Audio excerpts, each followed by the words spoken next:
The Health Labour Market Analysis Report for Uganda 2023 indicates that the country has an estimated need for more than 342,832 health workers. Despite the persistent shortage of health workers in health facilities, many trained healthcare personnel remain unemployed and are added to the labour market each year. How can we train more? How can we employ more? How can we distribute more? And still also have enough for people to migrate? How can we make sure that Ugandans are attracted to the job in Uganda rather than going elsewhere? The Health Ministry admits that they are not able to absorb the needed number due to the shortage of funds. Just recently, government was only able to recruit more than 1,000 health workers across various cadres to enhance service delivery. Right now we are grappling with gross understaffing. Then public service. We sit with public service and finance so that it is not about Ministry of Health, let Ministry of Health handle, but sitting together in a manner that we are aiming at addressing. There have been suggestions that government should consider exporting some of these unemployed healthcare workers.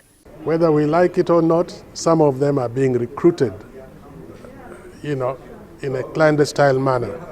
They're being taken out, and I'm not talking about doctors only. Nurses, people in the X-ray department, many have been recruited to other countries without our control, without our knowledge.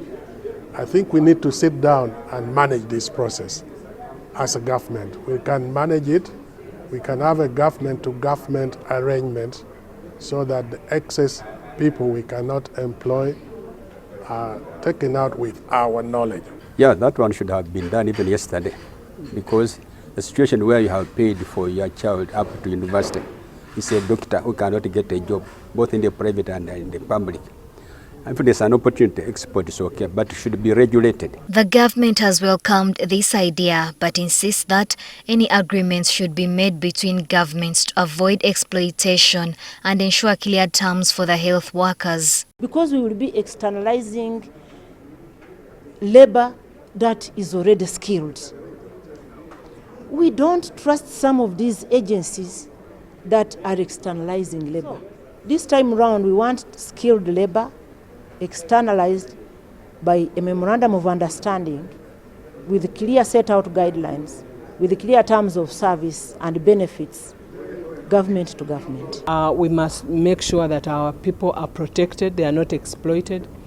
They must go also to gain skill so that also they come back after a certain time so that they don't stay there in perpetuity. So we have a well-structured process that even if we are to allow all these people, we are not able to employ here, but when they go outside, they are treated exactly like the labor teams out there. According to a World Health Organization report, the number of doctors requesting certificates for good standing for immigration increased by 97% within a 5-year period from 2014 to 2019. Meanwhile, the Ministry of Public Service has expressed disappointment with some scientists. Despite salary increment, some have abused this goodwill by engaging in moonlighting and not performing their jobs effectively. And what is even shocking, they are not there in the health, most of them are not there in the health facilities. They are not giving us the 8 hours we are supposed to get as public service. Can you imagine? I'm not happy about that. And indeed, we are going to do monitoring. We are going to change policies to make sure we benefit from the money we have given you as enhancement. Nobat Atkunda, NTV Weekend Edition.